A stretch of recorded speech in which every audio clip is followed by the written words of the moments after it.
क्या सोच बदलनी पड़ेगी? हम जो कुछ करते हैं संसार के लिए, वो संसार के लिए न करके भगवान के लिए करें तो वो भक्ति बन जाती है। आप संसार को गाली दोगे, एक उदाहरण दे रहा हूं बस समझ लेना, आप संसार को गाली दोगे पाप लगेगा। लेकिन अगर कोई ऐसी परिस्थिति उत्पन्न हो गई और भगवान से आपकी शत्रुता हो गई और आपने भगवान को भी गाली दे दिया, तो भगवान इतने कृपालु हैं कि उसको भक्ति मान लेते हैं। रामायण में भगवान ने कहा, बैर भाव सुमिरत मोहिनिश्चर, ये जितने राक्षस हैं ये बैर भाव से मेरा स्मरण करते हैं। न तथा भक्ति योगे न, श्रीमद् भागवत में 7वें स्कंद में नारद जी बता रहे हैं प्रहलाद को कि ये राक्षस भगवान को जितना याद करते हैं उतना भगवान के भक्त भगवान को नहीं याद करते। न तथा भक्ति योगे न, भक्ति योग में उतनी भगवान की याद नहीं होती जितना ये असुर भगवान को याद करते रहे। इसका मतलब ये मत समझना कि भगवान को हम गाली दें, मैं तर्क दे रहा हूं, उदाहरण दे रहा हूं। आप संसार के लिए जो करते हो वही भगवान के लिए करोगे, भक्ति बन जाएगी। एक स्त्री किसी पर पुरुष को देखकर कामासक्त हो जाए और उसके अंदर काम की भावना उत्पन्न हो जाए तो वो पाप है, अपराध है।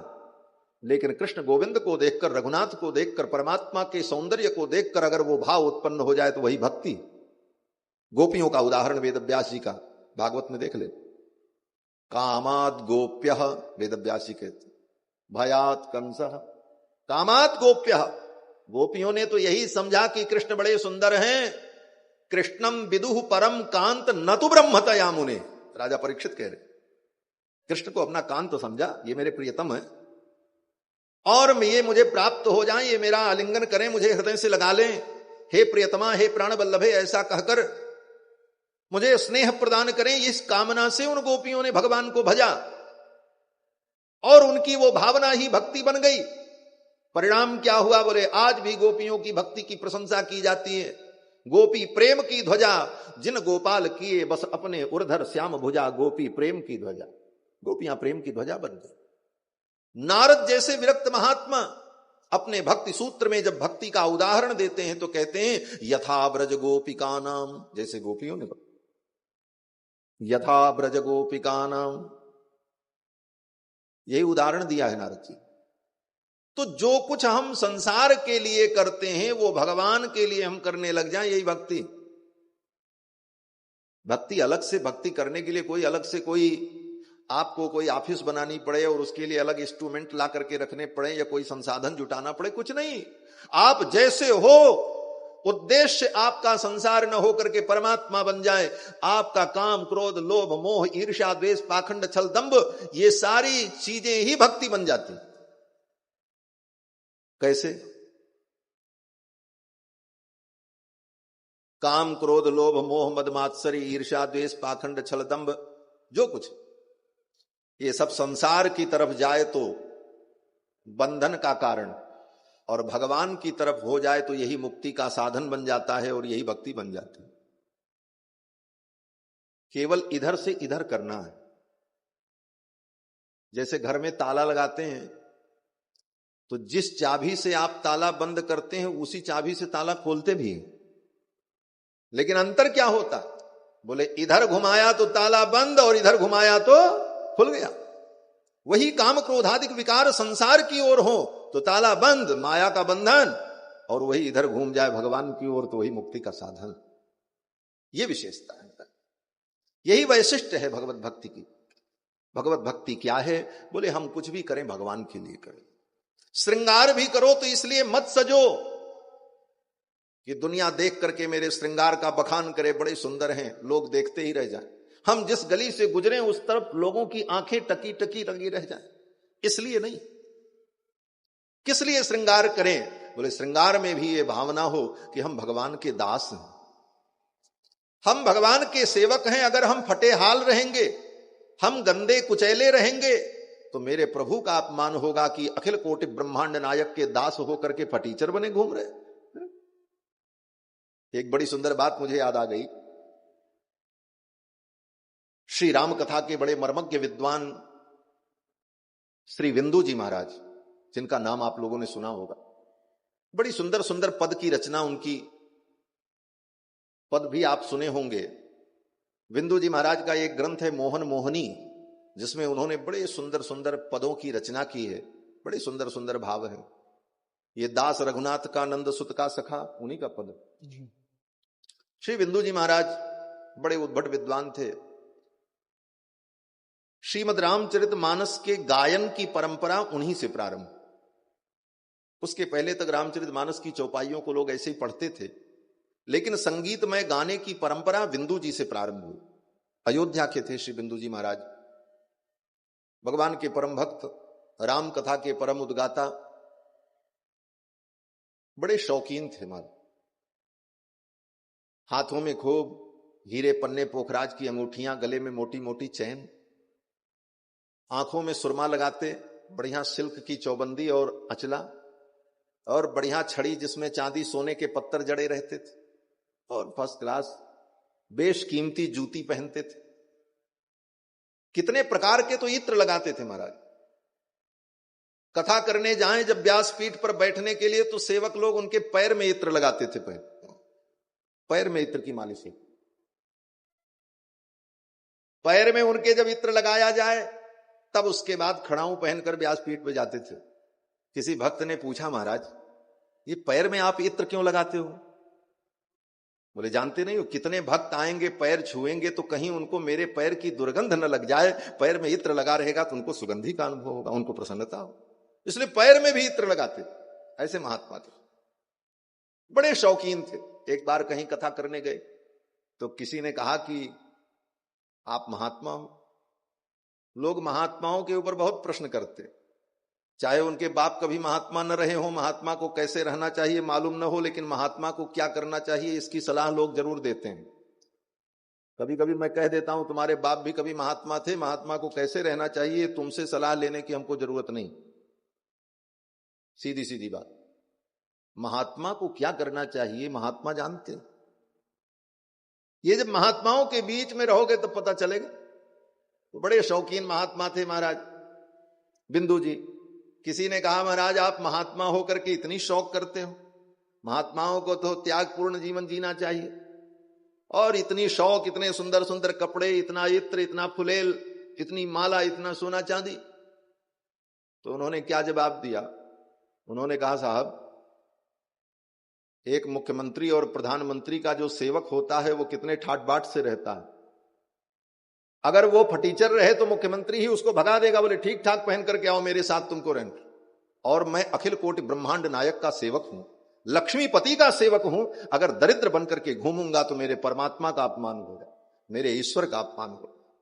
महाराज अखिल कोटि ब्रह्मांड नायक परमात्मा के हम दास हैं, कोई ऐरे गहरे के दास थोड़ी, लक्ष्मीपति के दास हैं, और उनकी कृपा से सब कुछ प्राप्त है। इसलिए संसार का सुख अगर मिल रहा है तो उसमें आपत्ति क्या है?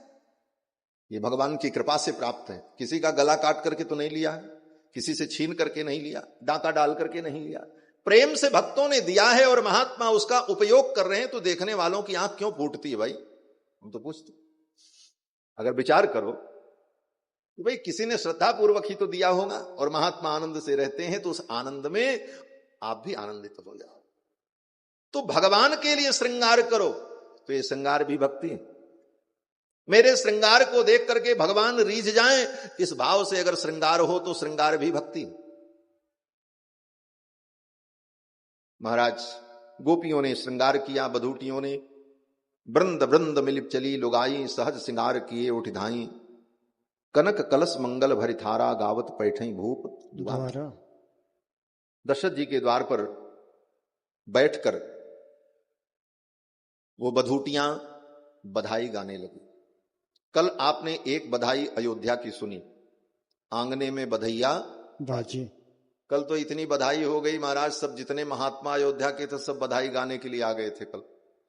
तो कल तो बड़ी भीड़ हो गई, इसलिए बधाई का आनंद हम लोग नहीं ले पाए। हमारी अयोध्या में जो बधाई होती है आज भी परंपरा है। राम जन्म के अवसर पर नवरात्रि में जिस दिन से नवरात्र प्रारंभ होती है, कलश स्थापन होता है, उसी दिन से बधाई गायन शुरू हो जाता है मंदिर मंदिर में। और राम जी का जिस दिन जन्म होता है 12 बजे रामनवमी को, उस दिन तक 9 दिन बधाई गाई जाती है। इसको देव बधाई कहते हैं। देवताओं ने आकर के अयोध्या में बधाई गाई। भगवान के प्रकट होने के पहले ही देवताओं ने बधाई गाई। कल आपने सुना था कि सुर समूह विनती करी पहुंचे निज निज धाम, जग निवास प्रभु प्रगटे। देवता जब बधाई गा करके भगवान की स्तुति करके चले गए तब भगवान प्रकट हुए। तो भगवान के प्रकट होने के पहले जो बधाई गाई जाती है वो देव बधाई, और भगवान के प्रकट होने के बाद जो गाई जाती है वो मनुष्य बधाई। दोनों प्रकार की बधाइयों के गाने की परंपरा हमारी अयोध्या में आज भी। राम जन्म के अवसर पर मंदिर मंदिर में वो गायन होता है, और सभी मंदिरों में जब बधाई गायन प्रारंभ होगा तो एक पद सबसे पहले गाया जाता है सभी मंदिरों में। बाद में जिसका जो मन करे सो गावे, लेकिन एक पद ऐसा है जो सभी मंदिरों में बधाई गाने के पहले सबसे पहले गाया जाता है। और उस पद की ये भावना है कि हम सब मिल करके भगवान का गुणगान करें और भगवान का मंगल गान करें। हम भगवान का मंगल मनावें, भगवान का मंगल हम मनावें। ले हाँ, बोले भगवान का तो सदा मंगल है, हमारे मंगल करने से उनका क्या मंगल होगा? वो तो मंगल के भवन है, मंगल भवन मंगल हारी। तो हम उनका क्या मंगल मनाएंगे? कहते नहीं, भक्त का कर्तव्य है अपने परमात्मा का मंगल मनाना। इस भाव से अयोध्या की बधूटियों ने भगवान का मंगलाशासन किया, भगवान का मंगल गान किया, और ये पद आज भी अयोध्या में गाया जाता है। तो आज इस पद का हम लोग अनुभव करें। इस पद को गायन करने में, गाने में बड़ी खींचातानी होती। इस पद की गाने की शैली ही एक अलग है, जो केवल आपको अयोध्या में मिलेगी और कहीं नहीं मिलेगी। सब मिले ओरी सजनी बढ़िया, ओरी सजनी बढ़िया, मंगल गाइए, मंगल गाइए, सब मिले ओरी सजनी बढ़िया। रानी कौशल्या के भये सुत बेगी बधाओ जाइए, वरिहारी सजनी बेगी बधाओ जाइए। आज कैसो दिवस सजनी, आज कैसो दिवस सजनी, बड़े भागन पाइए, बड़े भागन पाइए, बढ़िया ओरी सजनी बढ़िया, मंगल गाइए, मंगल गाइए, सब मिलिया ओरी सजनी बढ़िया। धसी चारु चंदन दीप आंगन, मोतिन चौक पुराइए, वरिहारी सजनी मोतिन चौक पुराइए, बरिहारी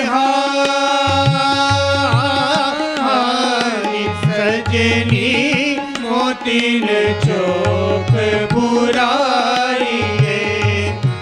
सात सीख सवार सखियाँ, सात सीख सवार सखियाँ, बंधनवार बधाइए, हाँ बंधनवार बधाइए, बढ़िया ओरी साजनी, बढ़िया ओरी साजनी, बढ़िया। लालन मुख लगी लेहू बलैया, नैनन हियो सिराइए, बरिहारी सजनी, नैनन हियो सिराइए, प्राण सर्वस बारने पर, प्राण सर्वस बारने पर, प्राण अंगन मारिए, हाँ बोली अंगन मारिए, बढ़िया ओरी साजनी, बढ़िया ओरी साजनी, बढ़िया। ये हुती सो देवन देखी, भयो सबई मन भाइये, बरिहारी सजनी, भयो सबई मन भाइये, हित अनूप हमारे जीवन, हित अनूप हमारे जीवन, विधना तू चिर जाइए, हाँ विधना तू चिर जाइए, बढ़िया ओरी साजनी, बढ़िया ओरी साजनी, बढ़िया ओरी साजनी, बढ़िया। मंगल गाइए, मंगल गाइए, सब मिला ओरी साजनी, बढ़िया ओरी साजनी, बढ़िया। सभी सखियों ने मंगल गीत गाए। मंगल गाओ रे साजनी वरिहा। कई दिनों तक ये उत्सव चलता रहा। दशरथ जी महाराज ने अपना खजाना खोल दिया, खूब लुटाया। सर्वस दान दीन सब काहू, जय पावा राखा नहीं काहू। दशरथ जी ने सबको सब कुछ दिया, लेकिन विशेषता क्या थी कि जिस व्यक्ति ने जो कुछ पाया वो भी अपने पास नहीं रखा, उसने भी दूसरे को दे दिया। बोले तुम ले। सर्वस दान दीन सब काहू, और जय पावा राखा नहीं ताहू। जो पाया वो भी अपने पास नहीं रखा।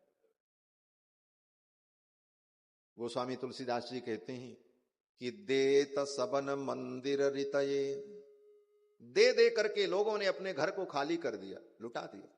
देत सबन मंदिर रितये, तुलसीदास पुनि भरे देखियत, राम कृपा चितवनि चितये।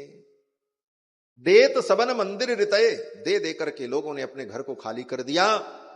और राम जी की कृपा ऐसी कि फिर लोग देखते हैं तो घर भरा हुआ। इसका मतलब बोले भगवान की सेवा में, धर्म की सेवा में, दीनहीनों की सेवा में, परमार्थ में, परोपकार में अगर आपने धन का व्यय किया है तो आपको धन की कभी कमी नहीं हो। तुलसी पंछी के पिए घटे न सरिता नीर, दान किए धन ना घटे जो सहाय रघुवीर। सत्कर्म में अगर धन का सदुपयोग हुआ है तो धन की कभी कमी नहीं होती। धन की तीन ही गति है। धन की केवल तीन गति है, दान भोग नाश, बस। चौथी गति ही नहीं। धन का तीन उपयोग है। या तो धन का भोग कर लो, और स्वयं भोग नहीं किए तो दान कर लो, दूसरा कोई भोग कर ले। भाई तुम नहीं किए तो दूसरा करे, ये दान। तो स्वयं भोग करो अथवा दान करो, और स्वयं भोग नहीं किया, दान भी नहीं किया, तो धन की तीसरी गति नाश। धन की तीन ही गति होती, चौथी गति होती नहीं। और इन तीनों गति में उत्तम गति दान, मध्यम गति भोग और अधम गति नाश। धन की उत्तम गति दान। धन की उत्तम गति दान और परमार्थ। लेकिन दान में भी अभिमान न। दान देते समय अभिमान आ गया कि हमने दान किया, उसी समय अभिमान आते ही दान नष्ट हो जाता। कहते हैं दान। दान शब्द में दो वर्ण है, दा और न। दिया और न माने भूल गए। हमने दिया ये हम भूल गए, हमको पता ही नहीं। और तो और दाहिने हाथ ने दिया और बाएं को पता न चले।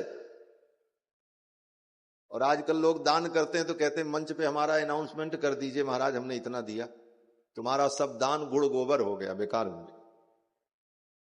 लोग आते हैं अयोध्या में, महाराज हम आश्रम में एक कमरा बनवा दें, कुछ निर्माण कर दें, हमारे नाम का पत्थर लगा दें। हमने कहा भैया तुम्हारा सब दान इसी पत्थर में चला गया।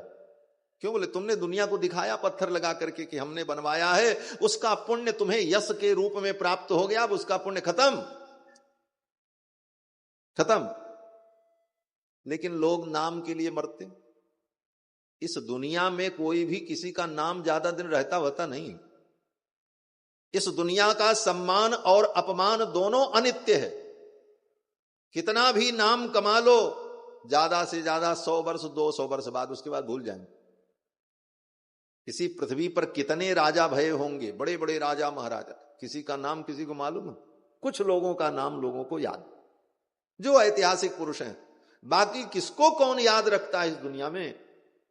भूप अनेक भये पृथ्वी पर रूप तेज बलवान, काहुन बचो वा काल ब्यालते मिट गए नाम निशान। धवल धाम धन गजरथ सेना नारी चंद्र समान, क्या नहीं था उनके, सब चला।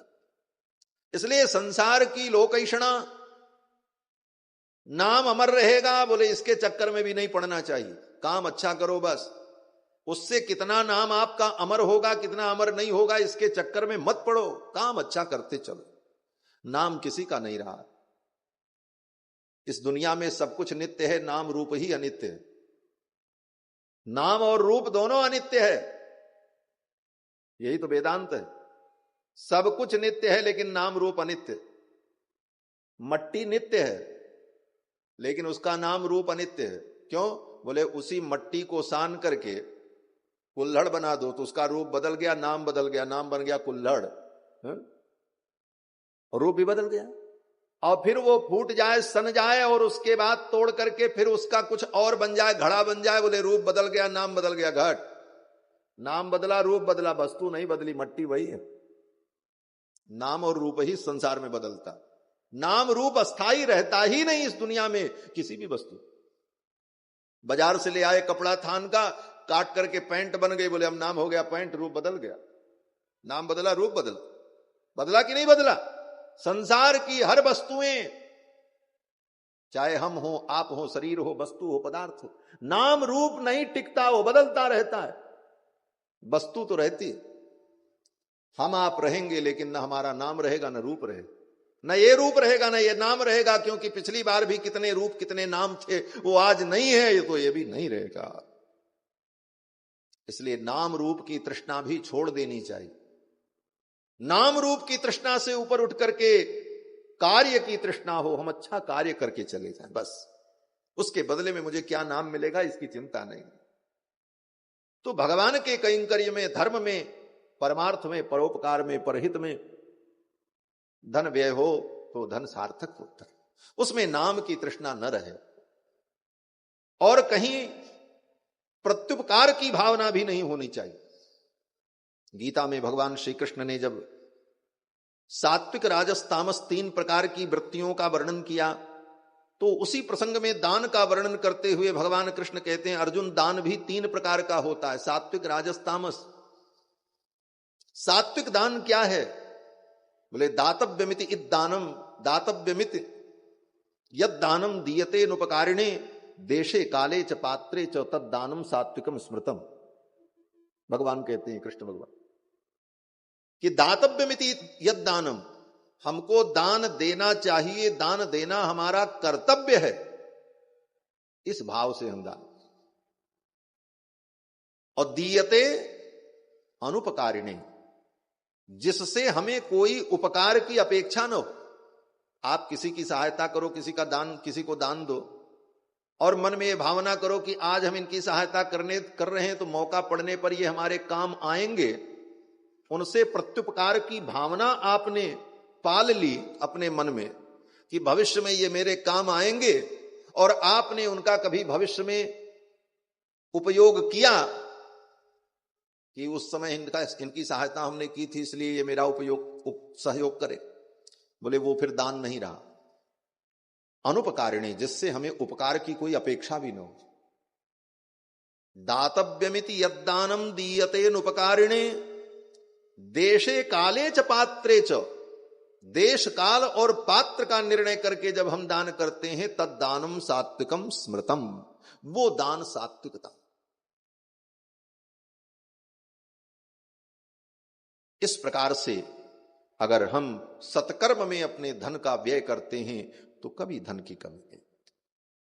महाराज दशरथ जी ने अपना खजाना खोल दिया, सब लुटाया, जितना माल था उनके कोष में, खजाना में सब लुटा दिया। सर्वसदानि दीन सबका हो, सर्वसदानि दीन सबका हो, यही पावारा खानहि काहू, यही पावारा खानहि काहू, सर्वसदानि दीन सबका हो, सर्वसदानि दीन सबका हो, सर्वसदानि दीन। सर्वसदान दीन सबका हो, जय पावा राखा नहीं ताहू, देत सवन मंदिर ऋतये, तुलसीदास पुनि भरी देखियत राम कृपा चितवन चिते। ये उत्सव कई दिनों तक चलता रहा। कई दिनों का मतलब दिन तो एक ही था, लेकिन वो एक दिन ही कई दिन के बराबर हो गए। एक महीने के बराबर एक दिन हो गए। जिस दिन राम जी का जन्म महोत्सव अयोध्या में मनाया जा रहा था, सूर्य भगवान जा रहे थे, मध्य दिवस था। सूर्य भगवान ने देखा मेरे कुल में भगवान का अवतार हुआ है। देवता गंधर्व यक्ष किन्नर आकर के भगवान का गुणगान कर रहे हैं। मैं भी इस उत्सव को देखूं, और देखने के लिए सूर्य भगवान आकाश में रुक गए और देखने लगे। अयोध्या का आनंद देख करके इतने मगन हो गए कि आगे जाने की इच्छा नहीं हुई, और एक महीने तक सूर्य भगवान रुके रहे और उत्सव देखते रह गए। परिणाम क्या हुआ? बोले वो एक दिन एक महीने के बराबर हो गए। था तो एक ही दिन, लेकिन एक महीने के बराबर क्यों? बोले सूर्य भगवान जब अस्ताचल में जाए तब दिन समाप्त हो। दिन समाप्त ही नहीं हुआ, 30-24 घंटे के बराबर एक दिन हो गया। मास दिवस कर दिवस भा मरम न जाना। गोस्वामी तुलसीदास जी महाराज कहते हैं कि मास दिवस कर दिवस भा, एक महीने के बराबर एक दिन हो गया।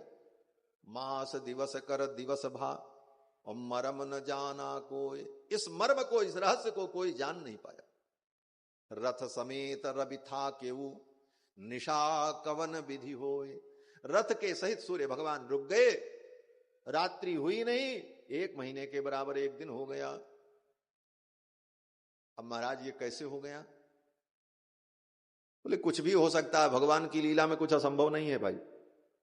इस बात को अगर समझ लो तो भगवान की लीला समझ में आएगी, नहीं तो नहीं आएगी। भगवान की लीला में असंभव नाम का कोई पदार्थ नहीं होता। भगवान की लीला में असंभव नाम का शब्द ही नहीं होता, वहां सब संभव है। क्यों? बोले भगवान के संकल्प से कुछ असंभव नहीं। पर्वत ते राई करे राई पर्वत मैं। भगवान चाहें तो सुई के छेद में, सुई देखा ना, माताएं जब कुछ सिलने चलती हैं तो सुई में धागा डालती हैं। उस सुई का छेद इतना छोटा होता है कि धागा अगर थोड़ा मोटा हो जाए तो बड़े मुश्किल से जाता, बड़ी सावधानी से धागा पिरोना पड़ता। जिस सुई के छिद्र में एक मोटा धागा जाना संभव नहीं है, भगवान चाहे तो सुई के छिद्र से अनंत अनंत ब्रह्मांड को पार कर दे, बड़े बड़े हाथी पार हो जाएंगे। परमात्मा के संकल्प में असंभव नाम का कोई पदार्थ होता ही नहीं। और मनुष्य भगवान की लीला को जब सुनता है तो वो समझता है कि जैसे हम हैं, उसी क्षमता से भगवान की क्षमता को आंकने लगता है। इसीलिए वो कुतर्क में पढ़ करके वहीं रुक जाता है, उसकी बुद्धि काम नहीं करती कि ऐसा कैसे हो सकता है। अरे भाई, तुम्हारे हमारे लिए ऐसा नहीं हो सकता, लेकिन उस परमात्मा के लिए सब कुछ संभव है, जिसने इतने बड़े बड़े ब्रह्मांड को बनाया और कहीं से कोई मटेरियल नहीं मंगाया। हमारे पवन पांडे जी इतना बड़ा विद्यालय बनाए हैं। ये विद्यालय कैसे बनाए? बोले सरिया लाए होंगे, ईंटा लाए होंगे, सीमेंट लाए होंगे, कितनी वस्तुएं मिलाई गई तब ये सब बन करके तैयार है। हां, उनका पुरुषार्थ है, उन्होंने इन सारी वस्तुओं को लाया, लेकिन ईंटा तो उन्होंने नहीं बनाया, सरिया उन्होंने नहीं बनाया, सीमेंट उन्होंने नहीं बनाई। आप कहोगे कहीं तो बनी सरिया सीमेंट ईंटा, किसी फैक्ट्री में बना, कहीं भट्ठे में बना।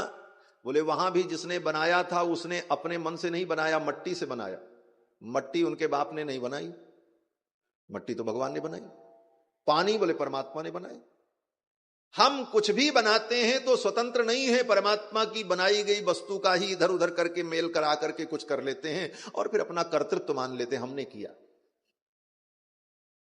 एक घर बनाओगे तो उस घर में भी जमीन भगवान की बनाई, हमने आपने जमीन नहीं बनाई। खरीद सकते हो, बेच सकते हो, लेकिन बनाया तुमने नहीं।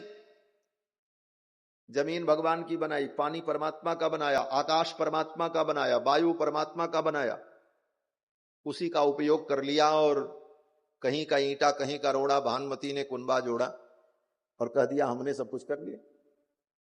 कर्तृत्व तो तब है जब सब कुछ तुम अपने से करो। जमीन भी तुम बनाओ, मिट्टी भी तुम बनाओ, पानी भी तुम बनाओ। न भगवान का पानी लो, न मिट्टी लो, न जमीन लो, और कुछ करके दिखाओ, कुछ नहीं कर सकते।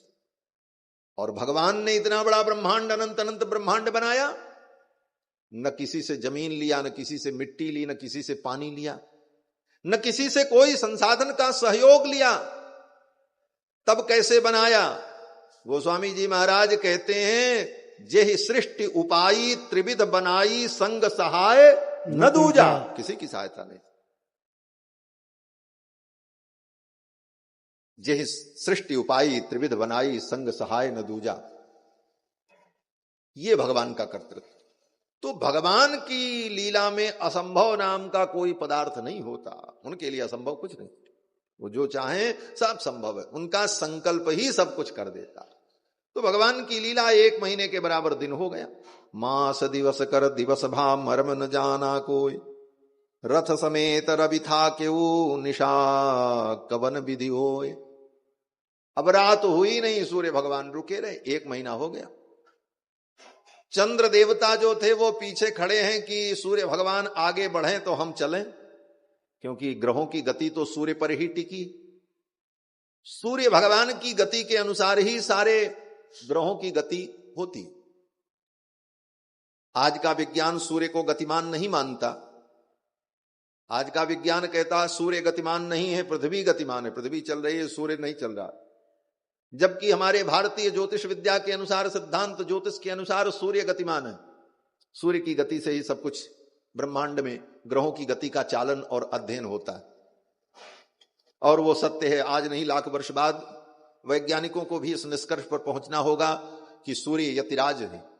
सूर्य का एक नाम ही यतिराज है। यतिराज माने जो चलने वालों में राजा हो, यति माने चलने वाला। सूर्य कभी रुकते ही। सूर्य भगवान रुक गए, 1 महीने तक रुके रहे। चंद्रमा ने देखा ये आगे बढ़े तब हमको मौका मिले, हम भी भगवान का दर्शन करें। दिन बीते रात हो तब हम प्रकट हो। 1 महीने के बराबर दिन हो गया, चंद्रमा को मौका नहीं मिला। चंद्रमा बड़े दुखी हुए। भगवान श्री रघुनंदन की इस जन्म लीला का हम आनंद नहीं ले पाए। सूर्य भगवान रुके रहे, ये आगे बढ़े ही नहीं। बड़ा दुख हुआ चंद्रमा को। चंद्रमा ने जाकर के भगवान से कहा, हे नाथ, आपने मुझे इस सुख से वंचित क्यों किया? भगवान ने कहा, क्या करें, सूर्य भगवान रुक गए तो रुक गए। चंद्रमा ने कहा, तो मैं क्या करूं? तो भगवान श्री रघुनंदन ने कहा, ठीक है, इस सुख का आप अनुभव नहीं कर पाए। अब मेरा जो अगला अवतार होगा वो चंद्रवंश में होगा और रात्रि के 12 बजे होगा, तब तुम आनंद लेना। तब सूर्य को यह मौका नहीं मिलेगा। तब चंद्रवंश में मैं अवतार लूंगा और रात्रि के 12 बजे, और उस समय तुम्हें यह आनंद प्राप्त हो। चंद्रमा ने कहा, महाराज ये लीला तो आपकी 8,32,000 वर्ष बाद होगी। रामावतार के 8,32,000 वर्ष बाद जो है कृष्णावतार हुआ। लगभग इसमें 100-200 वर्ष आगे पीछे भी हो सकता है, वो गणित करना पड़ेगा, लेकिन इतना तय। चंद्रमा ने कहा कि ये सुख मुझे 8,32,000 वर्ष बाद मिलेगा। आज तो इस सुख से मैं वंचित रह गया। तो भगवान ने कहा, अब इसके लिए मैं इतना ही कर सकता हूं कि सूर्य वंश में मेरा अवतार भले ही हुआ है, लेकिन मेरे नाम के आगे तुम्हारा नाम जुड़ेगा। सदा सदा के लिए तुम मेरे साथ ही रहोगे। लोग मुझे राम कहेंगे और राम के साथ साथ रामचंद्र कहेंगे। राम सूर्य नहीं कहा, रामचंद्र कहा। चंद्र शब्द को राम ने अपने नाम से जोड़ लिया, चंद्रमा को संतुष्ट करने के लिए, चंद्रमा को प्रसन्न करने। और ये चंद्रमा तो भगवान का साला है ना। साला तो ऐसे भी बड़ा प्यारा होता है। साले साहब बड़े प्यारे होते हैं। आदमी सलाह भी लेता है तो अपने साले से ही सलाह लेता है। श्रीमद् भागवत के महात्म्य में नारद जी ने जब कलयुग का वर्णन किया तो यही कहते हैं, श्याल को बुद्धि दायका। साला जो होता है बुद्धि देने वाला होता है। ये चंद्रमा भगवान का साला है, क्योंकि भगवान की पत्नी महालक्ष्मी कहां से प्रकट हुई? बोले समुद्र से। और चंद्रमा भी प्रकट हुआ समुद्र से। तो चंद्रमा और लक्ष्मी दोनों भाई बहन हैं। तो चंद्रमा भगवान का कौन हुआ? बोले साला हुआ। और लक्ष्मी जी, बोले लक्ष्मी जी सारे जगत की मां हैं। तो सारे जगत की मां जो लक्ष्मी, उनका भाई सारे जगत का मामा, इसीलिए चंदा मामा। आज भी हम चंदा को मामा ही कहते हैं। चंदा मामा आरे आवा पारे आवा, माताएं गाती हैं गीत, नदिया किनारे आवा। तो भारतीय परंपरा में हमारे यहां माताएं भी गीत गाती हैं, तो उस गीत में भी रहस्य और वेदांत। माताएं बच्चों को लोरी सुना सुना करके कितनी ज्ञान की बातें सिखा देती। आज उस मातृत्व का अभाव हो गया है समाज में। आधुनिकता की होड़ में माताएं अपनी संस्कृति को भूलकर जो आधुनिकता का अनुकरण कर रही हैं, उसका परिणाम कि बच्चों में संस्कार बिगड़ रहे। मां मदालसा ने अपने पुत्रों को लोरी सुना सुना करके परम ज्ञानी बना दिया था। मां मदालसा की कथा पुराणों में, कोई पुत्र होता तो उस पुत्र को मां यही लोरी सुनाती कि शुद्धोसी बुद्धोसी निरंजनोसी संसार माया परिवर्जितोसी। मां मदालसा यही लोरी सुनाती है अपने बच्चों को। क्यों रोते हो? क्या लाए हो? क्या खोओगे? क्या तुम्हारा था और क्या तुम्हारा है? तुम तो शुद्ध रूप से आत्मा हो। शुद्धोसी बुद्धोसी निरंजनोसी संसार माया परिवर्जितोसी। और आज की माता क्या लोरी सुनाएंगी? No weep my child happy happy. ये लोरी सुनाने से वो संस्कार पैदा नहीं होता है। माताओं ने कथा सुना करके, लोरी सुना करके, गीत सुनाकर, कहानियां सुना करके अपने पुत्रों को कितना संस्कारवान बनाया। आज वो कहानियां कहां चली गई हमारे समाज से? आपने देखा होगा बच्चों को नींद नहीं आती तो माता पिता कहानी सुनाते थे, और कहानियों में कितनी बात सुन सुन करके बच्चे सीख जाते थे। तो प्रसंग था कि चंद्रमा को भगवान ने आश्वासन दे दिया कि अगला अवतार मेरा तुम्हारे वंश में होगा, और ये उत्सव 1 महीने तक चलता रहा। यह रहस्य कोई नहीं जान पाया। भगवान शंकर भगवती पार्वती को कथा सुनाते हुए कहते हैं कि एक रहस्य मैं और बताऊं। पार्वती जी ने कहा क्या रहस्य? बोले उस अवसर पर मैं भी अयोध्या में गया था, और चुपके से मैं गया था, कोई मुझे पहचान नहीं पाया, और मैंने भगवान की उस बाल लीला का दर्शन किया। और एक कहूँ निज चोरी, सुन गिर जाती दृढ़मति तोरी। और एक कहूँ निज चोरी, सुन गिर जाती दृढ़मति तोरी। काव्य भुसुंड संग हम दो, मनुज रूप जानहि नहीं को।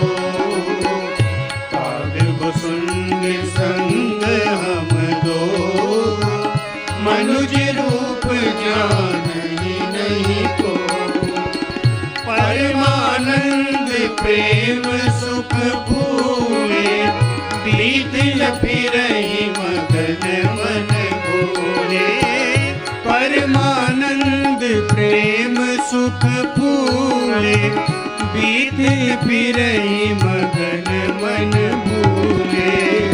यह शुभ चरित जान पे सोई, कृपा राम के जा पर होई। यह शुभ चरित जान पे सोई, कृपा राम के जा पर होई। और एक कहूँ निज चोरी, सुन गिर जाती दृढ़मति तोरी। सुन गिर जाती दृढ़मति तोरी, सुन गिर जाती दृढ़मति तोरी। भगवान शंकर कहते हैं हे पार्वती, मैं अपनी एक चोरी तुम्हें बताऊं, और हूं एक कहूं निज चोरी। पार्वती जी ने कहा महाराज आप भी चोरी करते हो? अरे बोले ऐसी वैसी चोरी नहीं, कोई बात किसी से छुपा ली जाए तो उसको भी चोरी ही कहते हैं, लेकिन समय आने पर, परिस्थिति अनुकूल होने पर वो बात उसे बता दी जाए तो उस चोरी का प्रायश्चित्त हो जाता। तो आज मैं आपको बता दूं। पार्वती जी ने कहा बताओ। भगवान शंकर कहते हैं देवी, भगवान जब अयोध्या में प्रकट हुए तो हम और काकभुसुंडी दोनों वेश बदल करके अयोध्या में गए। किस वेश में गए? बोले भोले बाबा तो बन गए, वहीं रख दे, वहीं नीचे। भोले बाबा बन गए योगी, और काकभुसुंडी को बना लिया अपना जमूरा। वो मदारी जब आता है तो एक जमूरा साथ में रहता ना, कला दिखाने वाला। काकभुसुंडी जी को साथ में लिया और कहा चलो गुरु चेला दोनों चलते हैं, आज भगवान का दर्शन करते। दोनों आए, अयोध्या की गलियों में घूम घूम करके डमरू बजा बजा करके कला दिखाने लगे महाराज। परमानंद प्रेम सुख भूले, बीथिन फिरहि मगन मन भूले। और डमरू बजाते हुए भगवान शंकर काकभुसुंडी को लेकर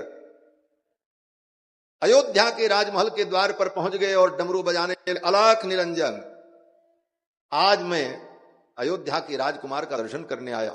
सेवकों ने कहा बाबा चलो हटो, लेकिन भगवान शंकर तो हठ योगी। भोले बाबा ने कहा आज बिना दर्शन किए हम नहीं जाएंगे। आज अयोध्या की गलियों में, आज अयोध्या की गलियों में घूमे जोगी मत वाला। अलख निरंजन खड़ा पुकारे, देखूंगा दशरथ लाला, देखूंगा दशरथ लाला। आज अयोध्या की गलियों में, आज अयोध्या जोगी मत वाला, अलग निरंजन खड़ा पुकारे, देखूंगा दशरथ लाला, देखूंगा दशरथ लाला।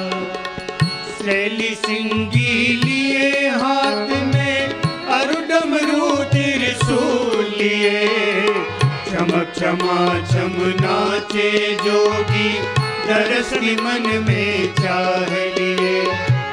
शैली सिंगी लिए हाथ में, अरु डमरू त्रिशूल लिए, चमक क्षमा छम नाचे जोगी, दरस की मन में चाह लिए। पग में घुंघरू छम छम बाजे, पग में घुंघरू छम छम बाजे, कर में जपते हैं माला, अलग निरंजन खड़ा पुकारे, देखूंगा दशरथ लाला। आज अयोध्या की गलियों में, आज अयोध्या की गलियों में, घूमे जोगी मत वाला, अलग निरंजन खड़ा पुकारे, देखूंगा दशरथ लाला, देखूंगा दशरथ लाला।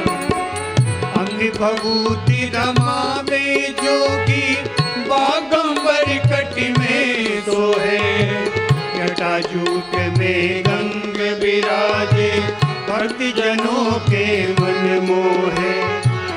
अंग भभूति रमावे जोगी, बागंबर कट में सोहे, जटाजूट में गंग विराजे, भक्ति जनों के मन मोहे।